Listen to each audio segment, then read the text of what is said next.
Bom dia, queridos alunos do nosso curso técnico em informática. Estamos aqui novamente, eu, professor Rildo, junto a vocês, para dar início a mais um dia de estudos, para a gente dar continuidade à nossa disciplina de lógica de programação. Vamos continuar ao aprendizado da programação, a nossa linguagem C. Espero que no dia de ontem, a nossa última aula, que vocês tenham visualizado todos os compiladores possíveis, se caso o compilador que vocês já estavam a utilizar ou não estava agradando vocês, então eu dei um leque de opções aí para vocês utilizarem isso. Principalmente aqueles compiladores online, onde você não necessita instalar nada. Então você tem um celular, um smartphone meio fraquinho, não é possível instalar o móvel C nele, não conseguiu fazer a instalação, então dá para utilizar a criação de aplicativos, a criação dos seus algoritmos através desses compiladores online. Então é perfeito. Mesmo que entre as diversas opções que eu tenha colocado, nenhuma tenha te agradado, eu quero que vocês saibam que existem diversas outras. Ali foi só a minha experiência mesmo sobre compiladores e a busca sobre eles. Ali foi mais uma opinião desse professor para mostrar para vocês esse mundo tão grande de compiladores nessa linguagem aí e já até preparar vocês para possivelmente tentarem utilizar os mesmos compiladores em outros mais adiante. É até por esse motivo que a gente tem em nossa disciplina a escolha do Code Blocks. O Code Blocks ele é excelente para a linguagem C e para outras linguagens também que a gente ainda vai trabalhar aqui em nosso curso. Pessoal, antes de mais nada, vou pedindo para cada um de vocês, você está aí na sala de aula, você está aí nos acompanhando direto do YouTube, faça uso das nossas ferramentas de comunicação. Utilize o nosso chat. Ficou com dúvida? Pode mandar mensagem, vai lá, mande a sua dúvida, a sua pergunta aqui, que eu vou estar de olho, vou estar a responder isso. Hoje a gente dá início a uma nova fase dentro da programação e isso é extremamente necessário que eu saiba onde cada um de vocês está no seu conhecimento, para que vocês não se percam no meio do caminho. E além disso, a aula de hoje, nessa nova fase de implementação, onde a gente vai transformar os nossos algoritmos de forma mais profissional, mais próximo a um software real, na aula de hoje a gente vai começar a fazer tal coisa, o uso da função, o uso da criação de função e procedimentos na criação de módulos. Já que a gente vai começar a fazer isso, eu tenho que avisar vocês, a nossa disciplina, essa disciplina Lógica e Programação, está chegando ali aos seus últimos capítulos. Estamos chegando ao final dela, a finalização dela, e aí, ao chegar ao final, eu gostaria muito que cada um de vocês começassem a pensar na criação de um projeto, um programa, um algoritmo maior, com um intuito, com uma ação ali qualquer. Eu quero que vocês comecem a pensar isso, talvez vocês já possam até iniciar o desenvolvimento, começa a rabiscar ali o que vai ser esse tal desse programa. Não precisa ser nada complicado, não. O que eu quero é que vocês comecem a imaginar e comecem a criá-lo. Não precisa ser nada extraordinário, é algo simples, mas eu quero que vocês já comecem a iniciar esse pensamento para começar a criar esse novo algoritmo, esse que vai ser possivelmente a nossa última atividade aqui dentro dessa nossa disciplina. Tudo bem? Então vamos partir aqui para nosso material de hoje, a nossa aula. Vamos lá, então. Para hoje, nós teremos funções, forma geral de uma função. Dentro da linguagem C, nós vamos aprender a utilizar as funções. E funções, gente, a função não é simplesmente a função que temos que entender. A gente já utiliza várias funções dentro da linguagem C. Mas a gente vai entender não somente a função, mas os procedimentos necessários que levam ao uso de tais funções, as bibliotecas que conectam essas funções, que sejam necessários para o uso dessas funções, assim como o início de criar os tais módulos, para que a gente possa dividir o nosso programa, dividir o nosso código em várias partes E fazendo isso, criando um programa profissional, um software real. Então, nosso objetivo principal aqui, nosso objetivo do conhecimento é, sem dúvida nenhuma, entender mais sobre as funções, não somente aquelas funções prontas, como o caso do print, o scanf, mas a gente entender a criação, como podemos criar funções. Pessoal, funções, isso em toda e qualquer linguagem de programação você vai utilizar as funções. Seja para você estar em um site, você criar um site, você pode ter certeza que vai ter ali função. Vai gerar aplicativos para dispositivos móveis cheinho de funções. Então a gente tem que entender como isso funciona. Nosso objetivo é apresentar essas tais funções e identificar os tipos de funções. Existem ainda como se fossem categorias dentro dos tipos de funções. A gente vai entender qual a diferença, quais os tipos de funções, as funções de escrita, funções de leitura. Vamos entender os vários tipos delas. E aí, durante a nossa aula, a gente vai fazer algumas questões, vamos ter algumas atividades. Eu gosto sempre de trazer atividades aqui, algoritmos, porque aí vocês veem o tal algoritmo aqui sendo declarado, sendo demonstrada aqui a forma de criação dele aqui na aula de vocês. Além disso, lá o nosso GitHub, lembram do nosso repositório? Lá no GitHub vai estar toda essa atividade, todo e qualquer exercício que a gente utilizar aqui vai estar lá, para que depois você possa experimentar. Além disso, é claro, vou deixar também sempre algum desafio, alguma coisa a mais lá. Na verdade, toda atividade que eu deixo lá no GitHub, ela, de certo modo, ela é um desafio, porque eu sempre peço para você trabalhar com refinamento. Pegue qualquer um dos programas que esteja lá, qualquer código que esteja lá, leve para a sua máquina e tente melhorá-lo, refiná-lo. O professor fez, tá bom, mas eu vou fazer melhor. Você melhora aquele programa, você vai atualizar. Motivação para isso? Sem dúvida nenhuma, quando vocês estiverem trabalhando como desenvolvedores, eu digo que pelo menos 80% de tudo que vocês fizerem na vida profissional será atualizações, será melhoria de código existente, não será uma criação, não será algo novo. A maior parte de nós, desenvolvedores, trabalhamos sempre com a melhoria, com atualizações.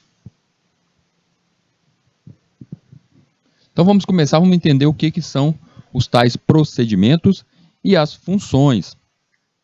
Para melhor estruturação de programas, é comum utilizar o conceito de modularização, ou seja, a gente começar a dividir em pastas, em setores, dividir o nosso programa. Modularizar um programa consiste em dividi-lo em partes que serão desenvolvidas em separado. Estas partes executam tarefas menores que depois serão acopladas para formar o programa.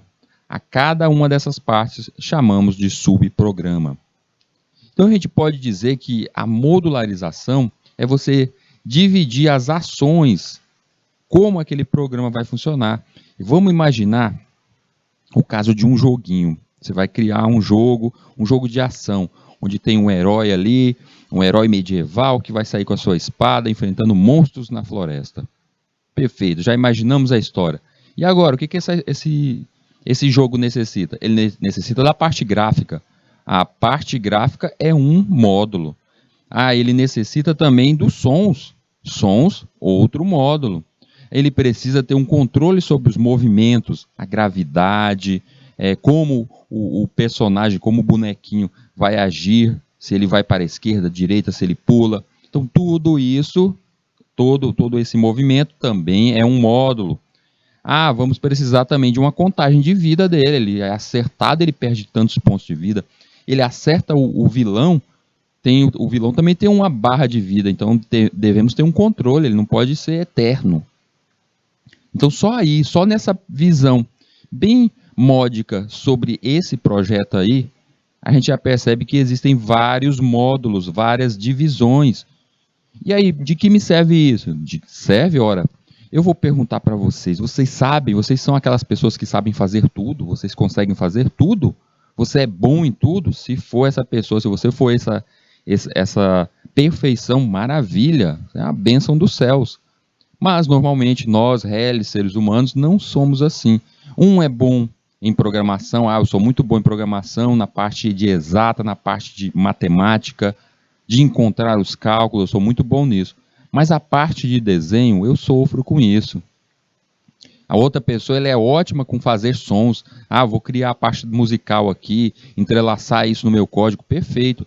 Então, cada um pode trabalhar com aquilo que gosta. E até mesmo você, gerente de um projeto maior, imagina você, é o gerente de um projeto desse como um jogo.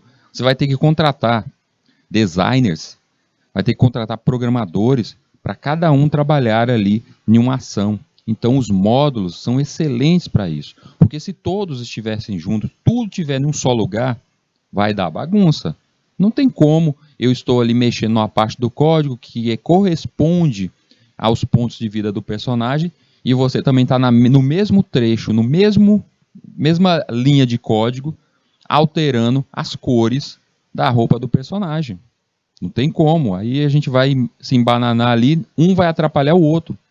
Então o interessante vai mexer com as cores, tá ali, é um algoritmo, é um arquivo, vai estar sendo alterado. E a gente tem um arquivo principal que conecta todos eles. Até agora eu sempre falo desse arquivo principal como se ele fosse o menu. É o arquivo menu que conecta todos os outros. Mas esse arquivo principal, que conecta cada um, ele é o primeiro passo. É nele que a gente cria as conexões a todos os outros arquivos. Então, conforme você está ali trabalhando, eu estou trabalhando com a parte de segurança. A parte de segurança do seu software, do seu jogo, seja do que for. Então, é ali que vai estar todas as requisições. Vamos ver se não foi infringido nenhum código, vamos ver se não houve nenhuma invasão aqui do sistema. Então, esse módulo que você está criando, ele está procurando essas possíveis falhas. Ele está percorrendo o todo, todas as outras pastas, percorrendo e procurando estas falhas, essas possíveis invasões. Então, cada módulo, cada trecho ali, cada pasta desse nosso grande projeto, ele tem ali em si suas atividades, ele tem ali suas ações preparadas. E aí é justamente isso que são os tais módulos. E o que nos ensinam? Para que nos servem então os tais procedimentos? Os procedimentos são justamente você preparar o teu código, a tua codificação, já para se conectar com esses outros módulos e até mesmo ser chamado pelo módulo central.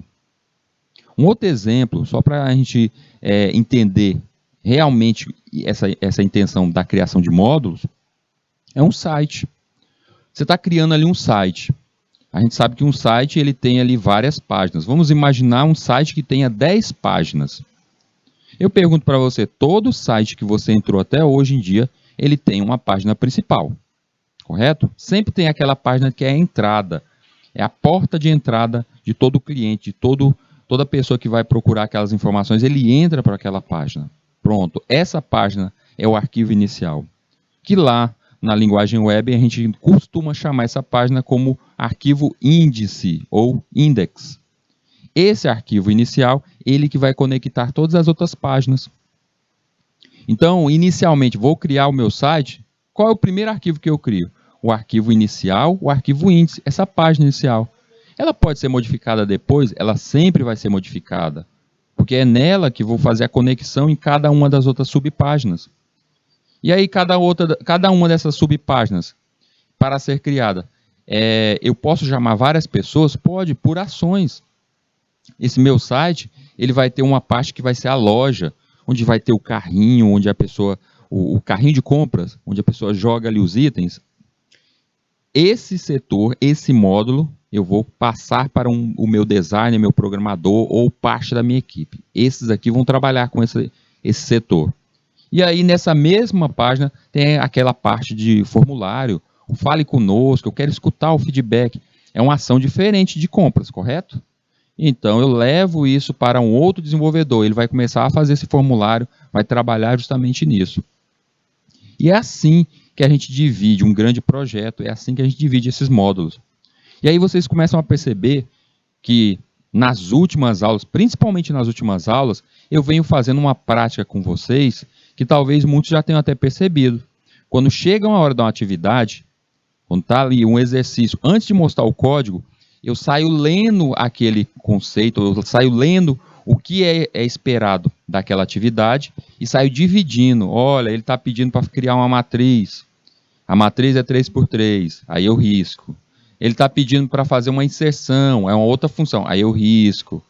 Ao fazer isso, eu estava mostrando para vocês não somente as várias ações que tem dentro dessa atividade, mas eu estava mostrando os módulos daquela atividade, ações daquela atividade.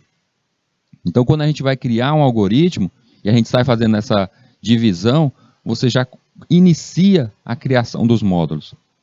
Você pode até pensar assim, peraí, Hildo, então cada módulo ele tem uma ação única, ele vai ser só uma pasta? Eu posso ter pastas ainda com mais ações dentro dessa ação maior? Com certeza.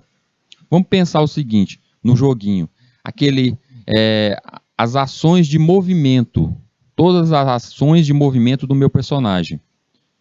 Ela é uma ação única? Não. Ele anda, ele pula, ele ataca, ele sofre porque ele leva uma porrada, ele está perdendo vida, ele morre. Então, tudo são ações. E eu posso dividir isso em módulos dentro desse módulo de ações.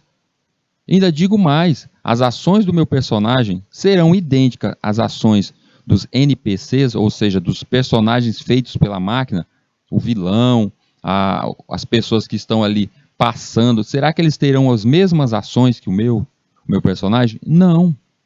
Se ele não vai ter as mesmas ações, eu vou também criar para cada um deles ali, eu crio uma pasta dos NPCs, onde vai ter ali as características daquele personagem. Ele só serve para andar para um lado para o outro, e quando eu chego, conversa, ele me dá bom dia e acabou. Eu não consigo nem continuar a conversa com ele. Tem ali o vilão. O vilão, quando eu entro na sala dele, ele vem me atacar. A função dele só é essa, me atacar. Então eu coloco ali no módulo dele. Então é desse jeito que a gente faz um grande projeto, através de módulos.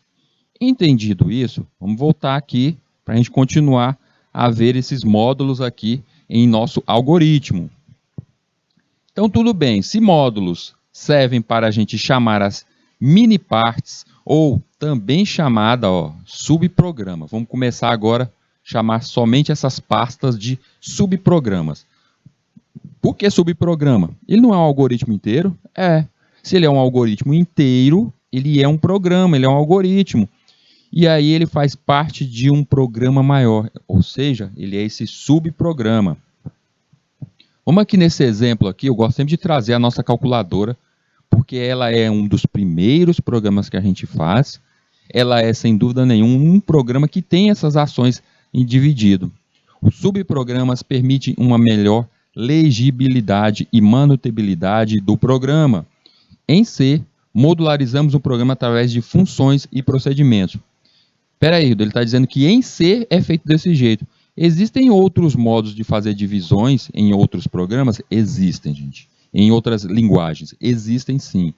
Normalmente, a grande maioria utiliza-se de procedimentos e funções, mas existem outros modos também, que a gente vai aprender futuramente. Mas isso vai depender da linguagem. Vamos ficar focado aqui nas escolhidas, a linguagem C, as linguagens que a gente vamos seguir para a web, e aí a gente, se precisar desse outro nível, a gente parte para ele. Então tá aí, eu tenho o meu programa principal. Vocês estão vendo que nesse programa principal, o que ele tem mesmo? Ele faz a soma? Ele faz subtração? Não. Ele é só o menu, onde você escolhe qual vai ser a operação que vai ser feita nessa calculadora, para onde você vai ser levado para fazer tais cálculos. E aí eu tenho ali as tais que eu chamei de rotina, mas também pode ser chamado de subprograma. Rotina 1, rotina 2, 3 e 4. Então essa minha calculadora básica, ela faz as 4 operações básicas. Então pensem comigo. Se isso aqui fosse um trabalho agora, nesse exato momento, a gente estivesse aqui frente a frente, vocês estivessem no computador aí, eu falasse, olha, eu quero que vocês façam uma calculadora. Aí você, moleza, eu já fiz isso, mas eu quero que vocês façam agora dividido isso por módulos. E aí teremos uma equipe, você escolherá mais 4 pessoas para ser essa equipe, e cada uma das pessoas vai receber um trabalho. Você, como artista principal, o gerente desse projeto, Digamos que você pega esse programa principal aí. Eu farei o menu, eu farei o programa principal. Ele que vai apontar onde está cada um das outras pastas, cada um dos subprogramas. E aí você sai dividindo. Ah, a Maria vai fazer a parte da rotina 1, ou o primeiro subprograma, a soma. Aí ela começa a criar um algoritmo onde recebe-se valores, vai receber valores para fazer soma. O algoritmo dela só soma. Tudo que é número que chega ali, ela vai fazer soma. Esse é o trabalho da Maria. E aí eu escolho o meu segundo componente ali, o Leandro. Leandro, você vai fazer o quê? Você vai fazer subtração. Então ele vai começar a criar ali o código da subtração. E assim por diante, eu saio dividindo cada um deles. Aquela pessoa, imagine que você, nesse caso aí, você é o Leandro e você recebeu a missão de fazer essa subtração. O que tu precisa? Eu preciso de um recebedor desses números, seja inteiro, seja flutuante, receba estes números e faça ali aquela subtração. Tua única atitude vai ser subtração. Então você vai preparar o teu código para isso e entregar no final, ou retornar o valor daquela subtração. É esta a atuação do teu programa. Eu preciso pensar se ele vai ser bonito, colorido, nada disso, não foi o meu trabalho. O meu trabalho eu recebo aqui 2 ou mais números e faço a subtração conforme a ordem desses números que entraram. Essa é a minha função.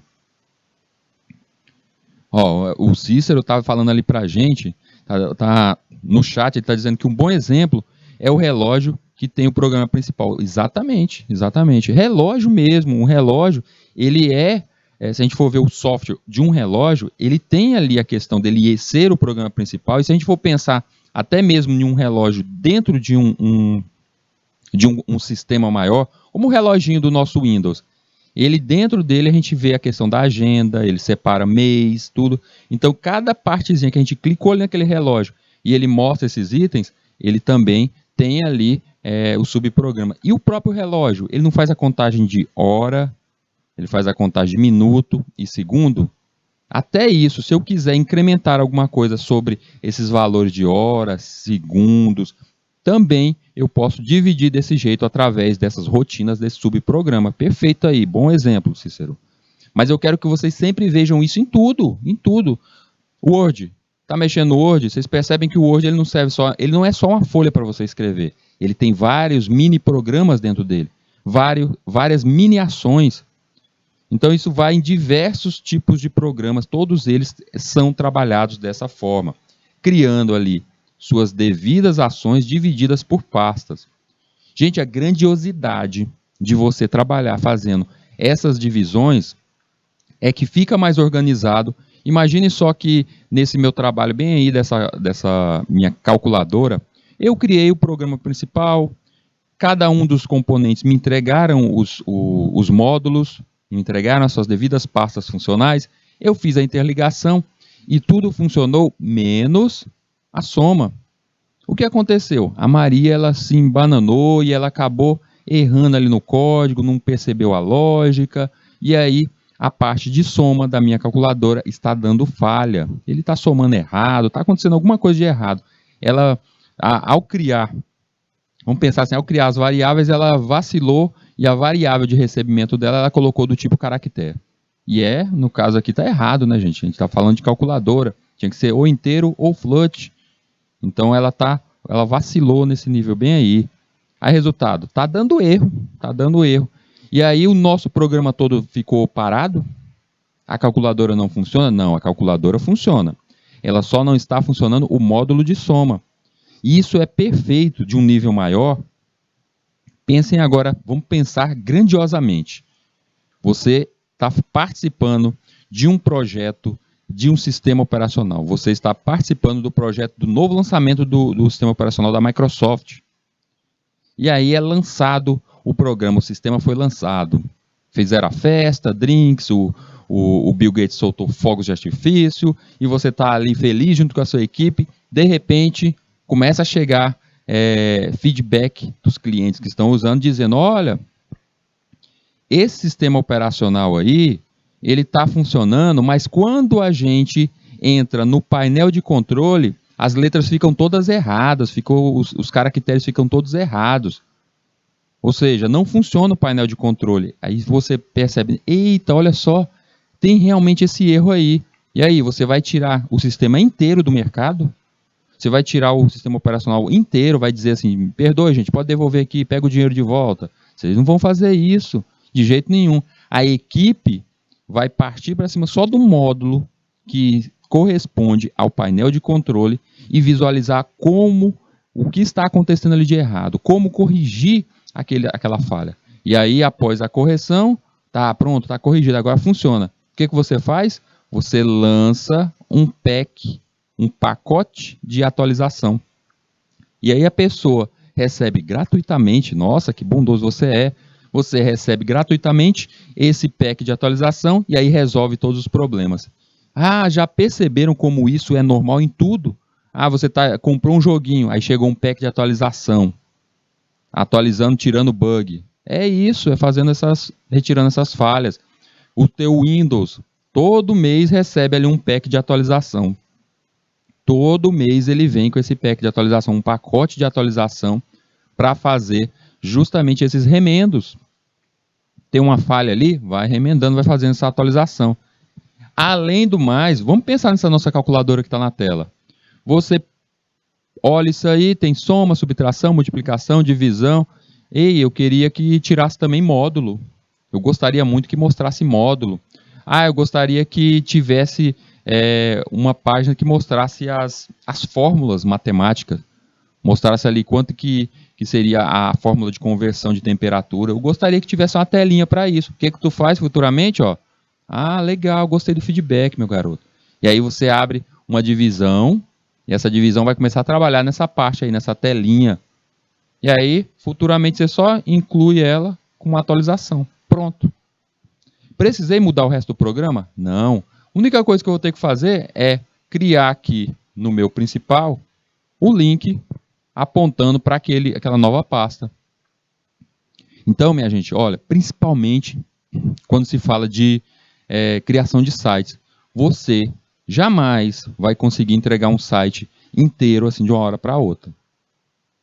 Ah, o meu cliente pediu que eu criasse o site para a empresa dele. Eu fui ali, criei o site, ele tem 10 páginas, pode ter certeza que ele vai querer mais coisas. Eu gostei, mas eu queria te contratar agora para você fazer as páginas aqui onde mostre tais itens da minha loja. Ah, eu gostaria que você contasse mais a história da minha loja. E aí são novas páginas. O que tu faz? Tu vai criar justamente essa página ou essa rotina nova bem aí, esse módulo novo. E aí vai só conectar e ele vai só engrandecendo. Eu por diversas vezes já entreguei trabalhos ali sites módicos que tinham 20 páginas. E hoje em dia, conforme continuei trabalhando ainda nesse mesmo site, a gente já encontra algo acima de 400 páginas. Imagine, todo mês vai lá e atualiza, coloca mais 3 páginas, 4 páginas, conforme pedido do cliente. E assim a gente acaba conectado ali, com esse cliente ali, recebendo ainda a sua grana, tá? Você está recebendo dinheirinho, você vai continuar fazendo essa manutenção e recebendo, que eu já falei isso para vocês, gente. Vocês vão ter o ganho mesmo de um desenvolvedor, não é aquele desenvolvedor que alguém chega para ele e fala, faça um site. Aí você diz, cobro 3 mil, ele te dá os 3 mil e vocês nunca mais se encontram. Não é esse. O grande ganho mesmo de um desenvolvedor é você entregar esse site e ficar ali com um contrato ligado a esse cliente, fazendo a manutenção. O que é a manutenção? É essas atualizações aí. É uma atualização, é algo novo, não é uma correção, é cobrado. É uma correção, uma falha, você está prezando pela qualidade do seu trabalho, seu cliente gosta e ainda paga por isso, porque tem a atualização ali. Digamos que você prenda esse cliente, todo mês ele vai te dar, é pouco, é R$150. Todo mês esse cliente vem me dar só R$150, não dá para viver. Mas quando você imagina que você tem vários clientes do tipo 10, 20, 30 clientes, cada um deles te dando esse dinheirinho aí, R$100, R$200 por mês, e a única coisa que você tem que fazer é, se por acaso aparecer algum problema, você tem que olhar aquele módulo. Se tiver uma atualização, ou seja, é um novo contrato, você já é o primeiro a ser chamado para modificar esse código bem aí. Ou seja, só tem a ganhar. Então, um grande desenvolvedor, um desenvolvedor mesmo, se você não for para uma empresa, ficar sozinho aí a montar, o desenvolvedor ele faz o seu dinheiro, ele faz a sua profissão desse modo.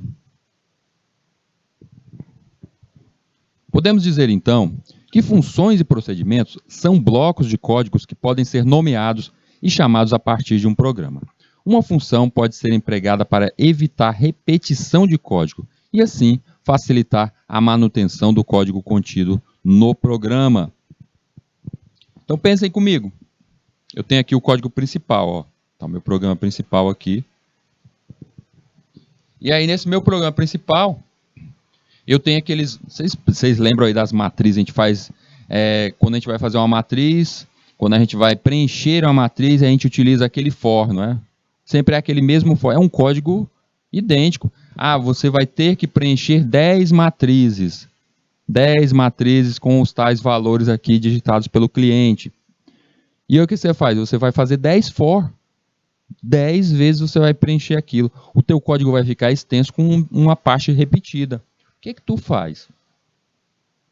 Tu pega esse pedacinho repetido e cria um código. Cria ali um algoritmo à parte. Nesse algoritmo à parte, ele espera receber alguns valores, que são os valores digitados pelo seu cliente.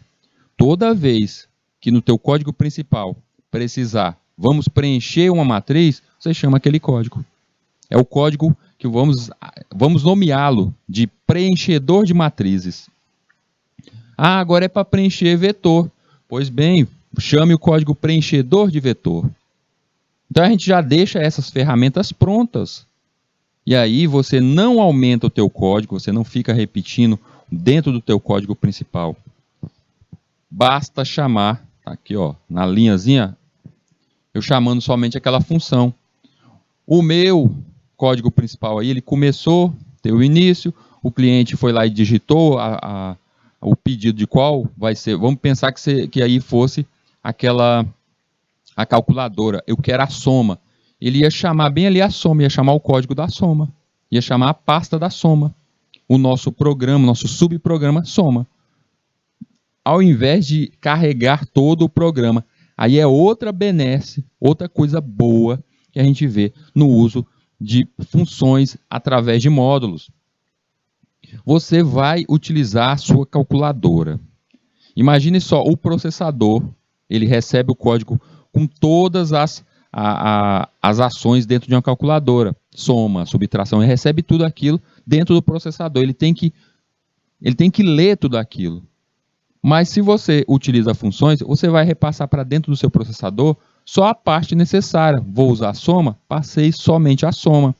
Resultado, o código fica menor, o processador vai ser menos utilizado, memória RAM vai ser menos utilizada e com isso o seu programa fica mais rápido. Imagina que loucura se... Vamos sair da calculadora e vamos voltar para aquele joguinho.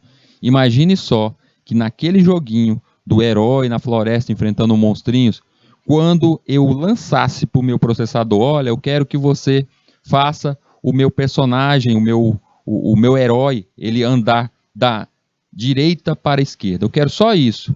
A pessoa foi lá e clicou na setinha, ele quer só isso.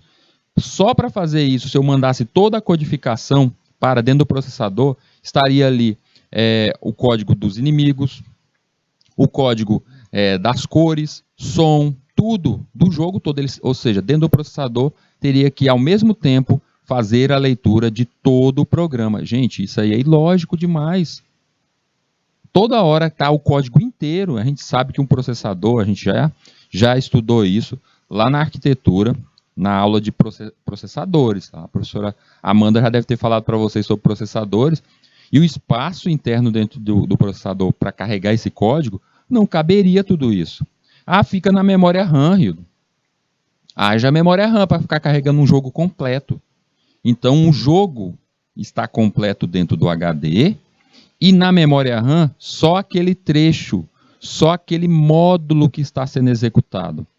Meu jogo tem 10 fases. Por que as 10 fases estão carregadas ali na memória RAM?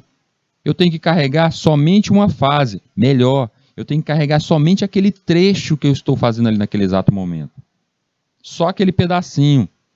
É por isso que a gente até entende que, às vezes, você está jogando ali, principalmente quando a gente jogava, pegava algum joguinho antigo, você estava lá no seu PlayStation 1, a gente percebia que, de vez em quando, dava aquelas travadas, ou seja, era carregando aquele módulo, porque o jogo inteiro não estava carregado ali, carregando pedacinho em pedacinho.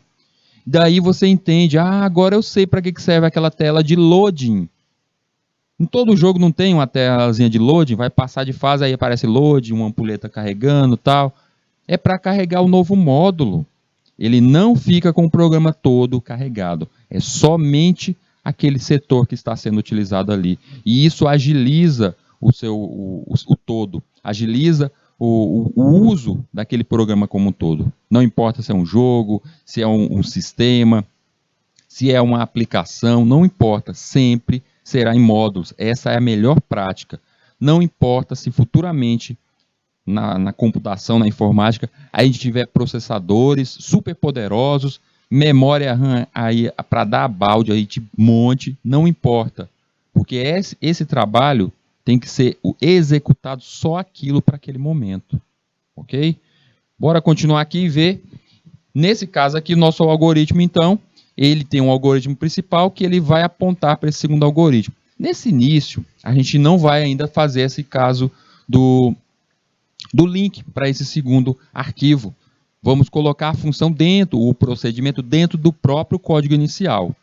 Mas quando a gente começa a fazer essas divisões, daí só para levar para um segundo arquivo vai ser molezinha, mas primeiro vamos entender esse conceito. Uma função pode necessitar de alguns dados para que possa realizar alguma ação baseada neles. Estes dados são chamados de parâmetros de função.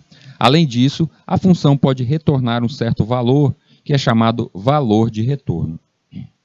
Os parâmetros e seus tipos devem ser especificados explicitamente, assim como o tipo do valor de retorno. A forma geral da definição de uma função é... Então, no caso, a gente sempre utiliza, inicialmente no nosso código, o setor inicial do nosso programa, a gente coloca as funções. Vai ter todos os procedimentos, funções, a gente coloca ali no começo. Isso é válido para qualquer linguagem? Para qualquer linguagem. Se eu for criar um site e eu não quiser pegar funções, pegar arquivos, módulos e deixar tudo em uma só página, eu posso? Pode, mas você sabe que eu já falei que tem esse erro do processador. Você vai estar carregando muita coisa por besteira. Você tinha que separar para organizar isso. Mas se eu for fazer isso, for deixar um trecho mais próximo, se eu for deixar um pedaço de código que faz algo somente naquele trecho ali, só naquela página, e eu quiser fazer isso, onde eu coloco? No início do teu código, no início do teu algoritmo.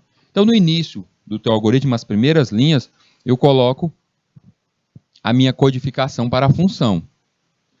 Nessa codificação, o que deve ter? Ela deverá ter o seu tipo, o tipo daquela função. Eu tenho que declarar o tipo? Tem, gente, tem que declarar o tipo. Vamos pensar no caso daquela calculadora que eu falei agora há pouco. Qual foi o erro que eu disse? O erro foi que a pessoa digitava um número e aí quando caía no módulo, lá no subprograma, feito pelo trecho, feito pela Maria, quando caía lá, ela criou variáveis do tipo caractere. Um caractere, quando recebe um número, um inteiro, o que acontece? Se o programa aceitar e executar isso, aquele número deixa de ser número e passa a ser só o símbolo.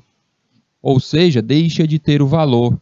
Então, no caso aí, 1 mais 1 não vai ser 2, gente. Não será o 2. Tá? Não vai acontecer isso. Ele vai ficar 1, 1. São dois símbolos. São dois símbolos que vai acontecer ali. E essa era a falha que tinha lá. Então, para não dar essa falha, na função a gente tem que declarar o tipo da função. Dizer qual será o tipo de dados que vão estar recebendo. E em toda função, vocês devem lembrar que eu já disse isso desde o primeiro dia que a gente viu um print nessa nossa disciplina. Vocês viram os parênteses? Tem um nomezinho com parênteses? Você vê um nomezinho, algo tipo, tá aqui, ó. Eu vi esse trecho em um programa, estava assim, var, abre e fecha parênteses. O que isso está demonstrando? Está dizendo que isso aqui, esse var, não é uma variável, ele é uma função. mas o nome vai de variável, né? Não importa. O que importa é o que está na frente, ó. Vocês estão vendo que tem ali um abre e fecha parênteses? Esse parênteses ali na frente está dizendo que isso aí é uma função. E se isso aqui é uma função, aquele parênteses ali, aquele espaço, ele está pedindo parâmetros. O que são esses parâmetros? Lá na nossa calculadora, o usuário digitou os números que é para fazer a soma. Por onde eu vou repassar esses números? Lá para a minha função, para o meu código, meu algoritmo que vai estar externo. Por onde eu vou passar? Como eu vou jogar isso lá para esse código externo? Através desse parênteses, desses meus parâmetros dentro da minha função. Então eu quero que vocês lembrem da seguinte coisa.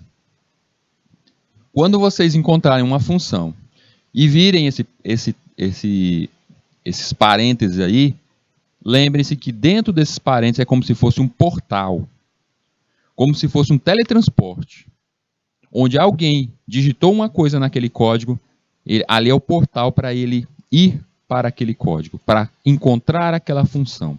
Seja se está em um arquivo externo, seja se está no mesmo algoritmo, no mesmo código, no mesmo arquivo, mas aquilo dali é o portal que vai levar aquele dado digitado para aquele espaço.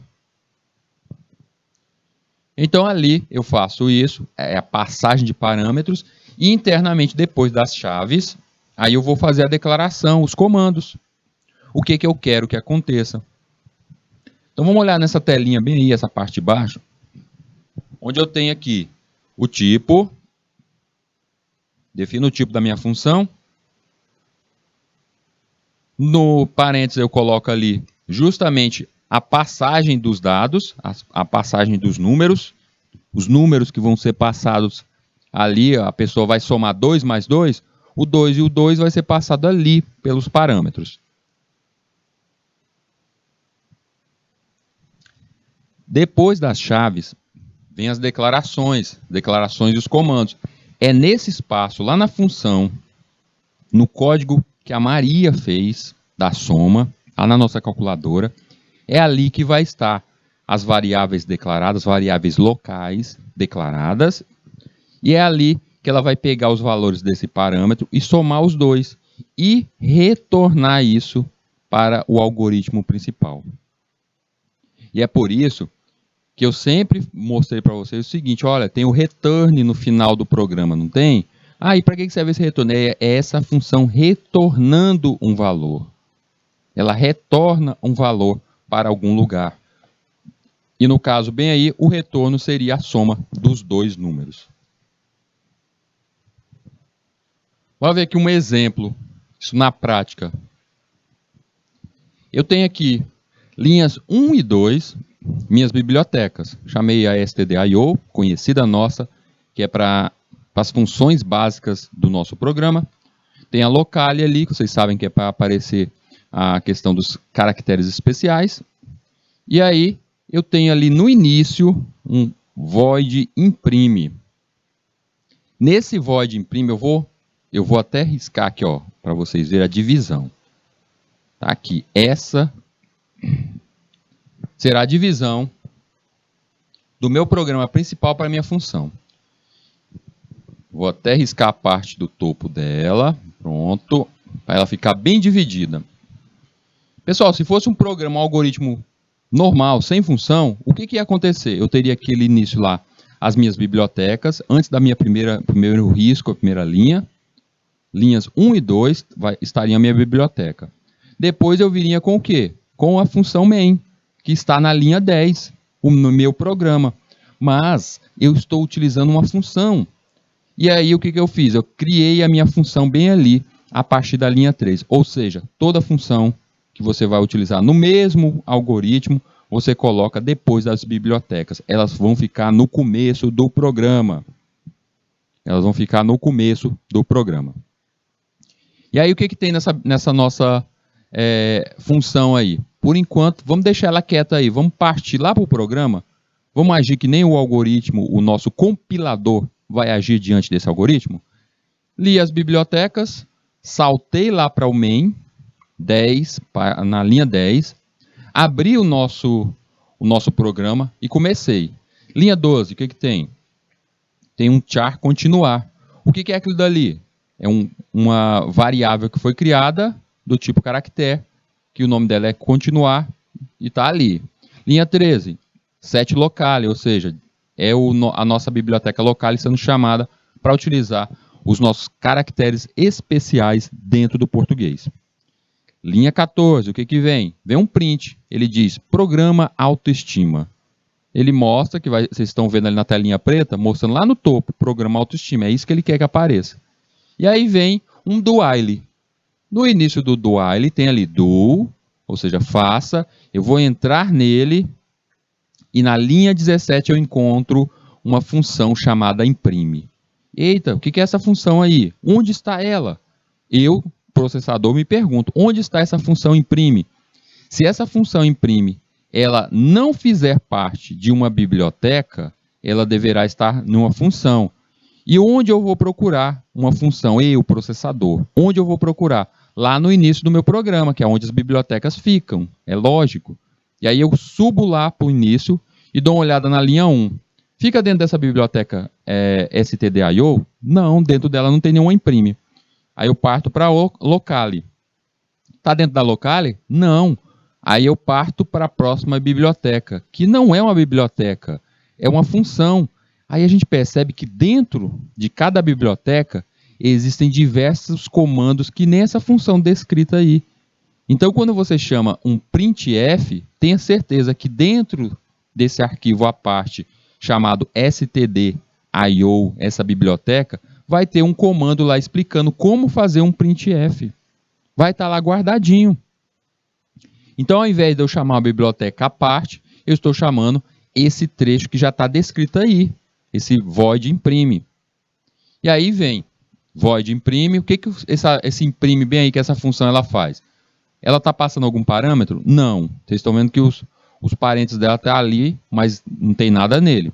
Mas o que ela faz quando eu chamo ela? Aí eu vou olhar dentro dela, tem ali printf, as estrelinhas ali, os asteriscos, mais um printf, você é lindo demais, e aí vem fechando ali uma linha de asteriscos, e aí ele retorna, ou seja, porque não tem valores ali, ela retorna vazio.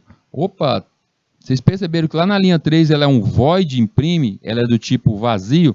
Lembra da aula que eu expliquei um pouco mais sobre o void? O void ele é justamente dizendo que ela é vazia, ou seja, ela não é obrigada a retornar um valor. Então, por isso que tem ali só um retorno sem numeração. Beleza, então toda vez que eu chamar a minha função imprime, essa função imprime, ele vai mostrar em tela, isso aí, você é lindo demais, gostei dessa função bem aí. Terminei de executar o void, terminei a linha 9, terminei ali a minha função, eu, processador, sim. O que eu faço agora? Eu volto lá na linha 17, porque eu acabei de executar aquele programa, acabei de executar aquele algoritmo. Volto para a linha 17 e dou continuidade. Vou para a linha 18 e aí tem uma pergunta, printf, mais elogios? Sim e não, ou seja, S para sim e N para não.